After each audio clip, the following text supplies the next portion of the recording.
Hola, buenos días a todos, bienvenidos a mi canal, bienvenidos a la lección 29 del curso de física post-newtoniana, un curso totalmente esencial de física, digamos, mecánica clásica, pero avanzada. Y en esta lección vamos a continuar lo que estuvimos viendo en las lecciones anteriores y vamos a aplicar el teorema de Joule al oscilador armónico. Y os preguntaréis, ¿por qué siempre el oscilador armónico? ¿Por qué? ¿Qué tiene de importante? ¿Alguien lo sabe?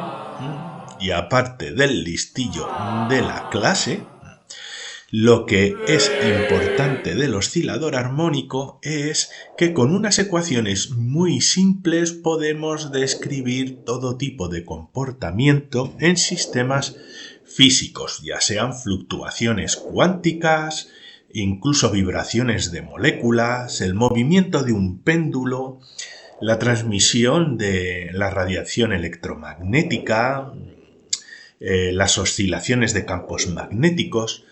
Con unas ecuaciones muy simples podemos describir la mayor parte de los sistemas físicos y es además un sistema imprescindible para el desarrollo de la física cuántica, pero eso ya lo iremos viendo.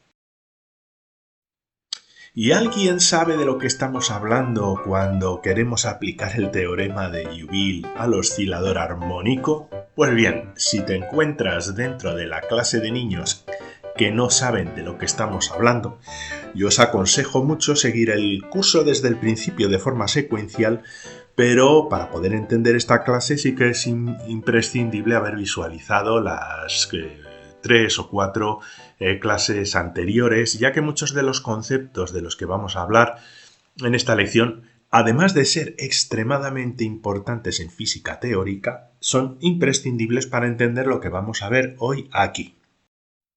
Bien, de todos modos, si nos apetece parar el vídeo, ir atrás y ver el resto de lecciones, os voy a dar un breve resumen de lo que estuvimos viendo.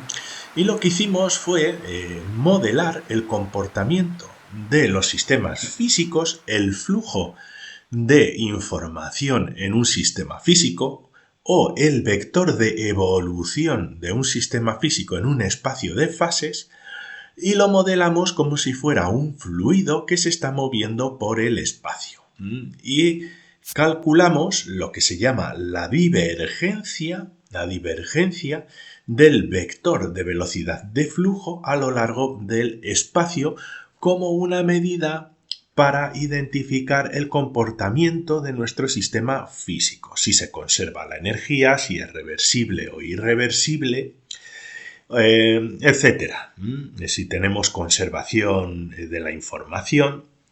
Y lo que hicimos fue aplicar un vector de evolución de un sistema físico centrado en el espacio de fases y calcular la divergencia en forma de las derivadas parciales con respecto al espacio de los componentes del vector de evolución del sistema físico. Esto lo vamos a ver un poquito mejor en la siguiente diapositiva.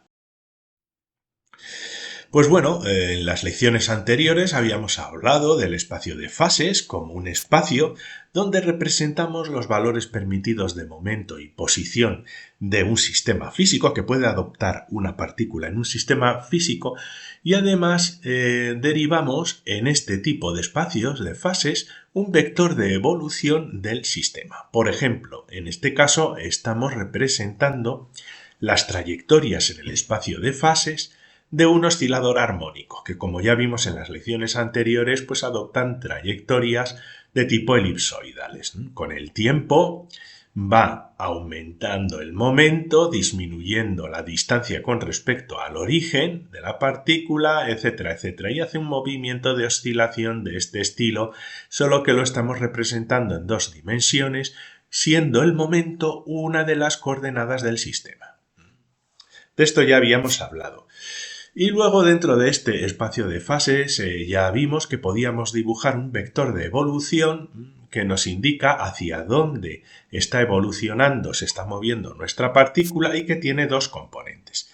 el primer componente, el componente de velocidad, velocidad en este caso en el eje de las X, y el segundo componente, un componente de cambio del momento, velocidad del momento. Estos puntitos de aquí lo que indican son las derivadas en el tiempo, en este caso del momento y en este caso de la posición. Esto es velocidad básicamente. Y lo estoy adoptando porque es una manera muy resumida que utilizaba Newton de indicar derivación con respecto al tiempo, de cambios en el tiempo.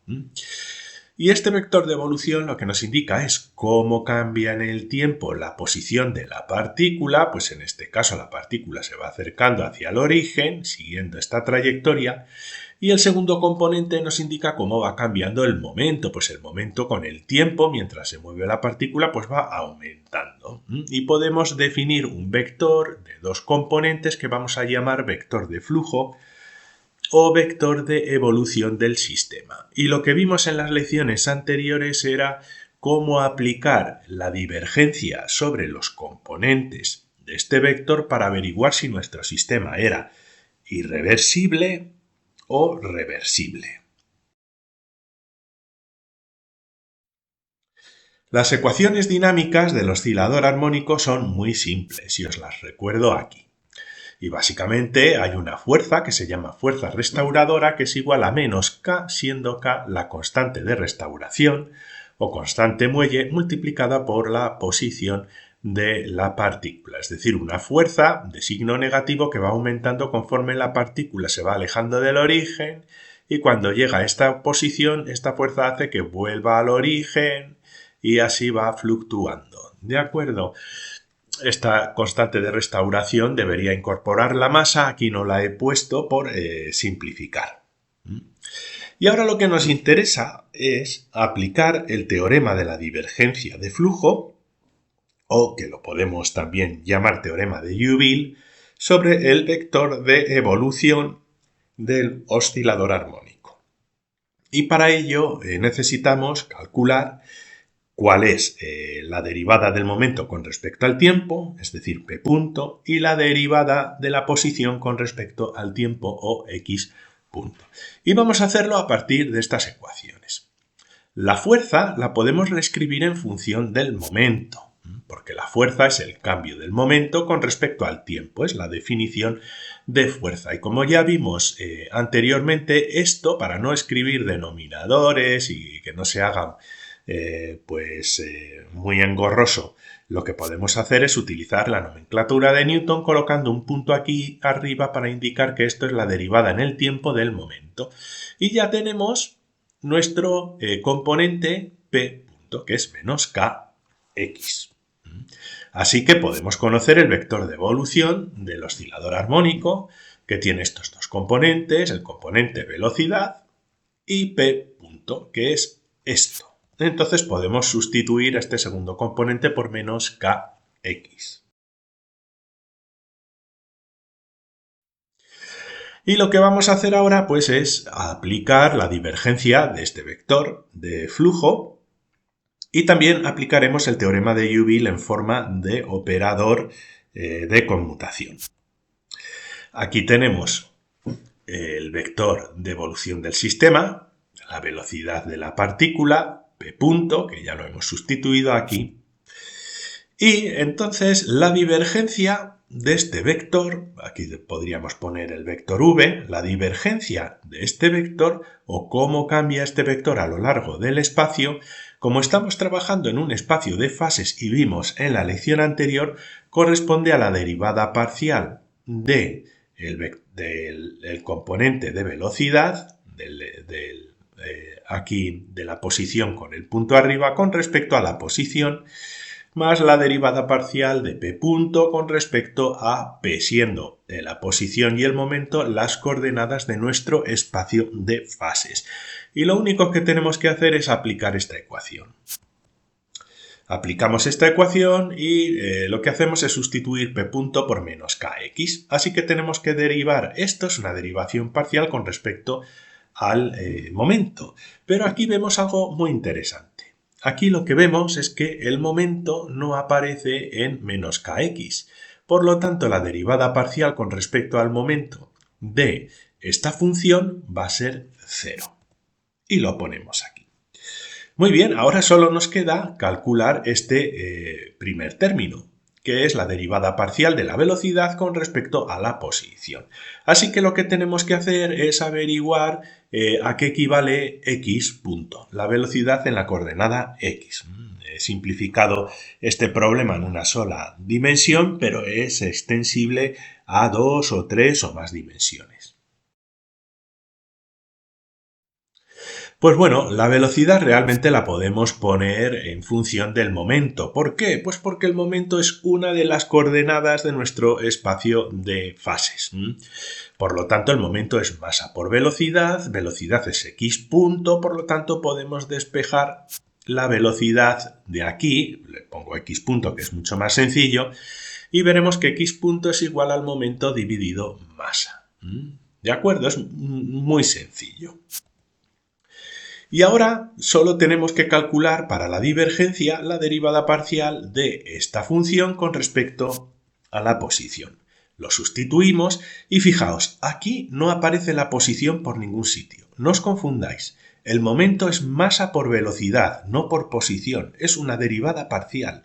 Y P es una de las coordenadas de nuestro espacio de fases y al ser una derivada parcial permanece constante.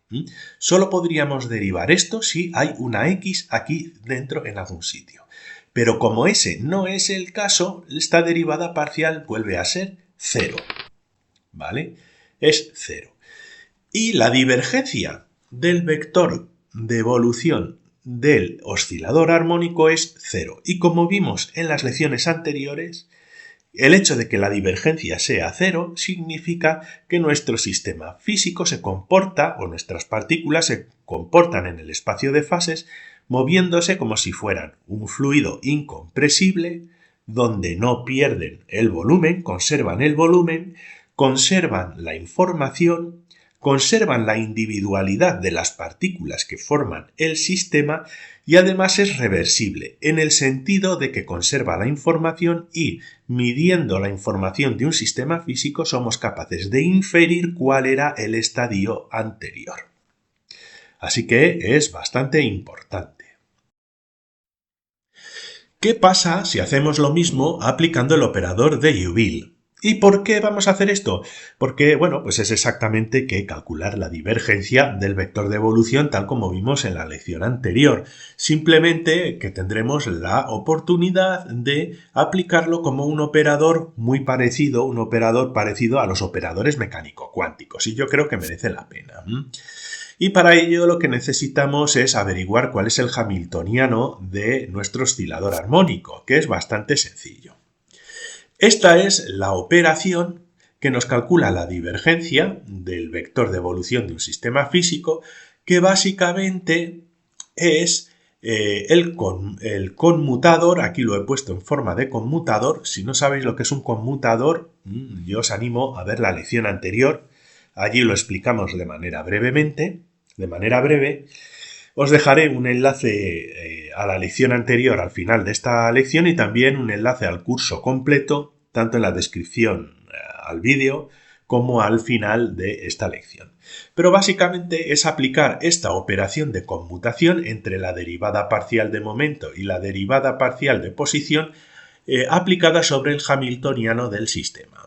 A mí me gusta hacerlo de esta manera porque tenemos las coordenadas de nuestro espacio de fases aplicadas sobre el hamiltoniano del sistema. El operador de Liouville normalmente se expresa de otra manera, tendríamos que poner otra función allí, que sería igual a la derivada en el tiempo, pero vamos a olvidarnos de esto. Esto es una manera simplificada, pero que nos va a resolver la pregunta que estamos buscando, ¿no? De cuál es la divergencia del oscilador armónico, aunque ya la hemos calculado anteriormente en un procedimiento un poquito más directo.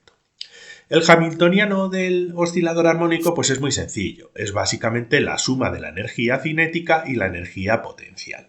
Si no sabéis qué es un hamiltoniano, os recomiendo fuertemente que visualicéis el curso desde el principio, de verdad.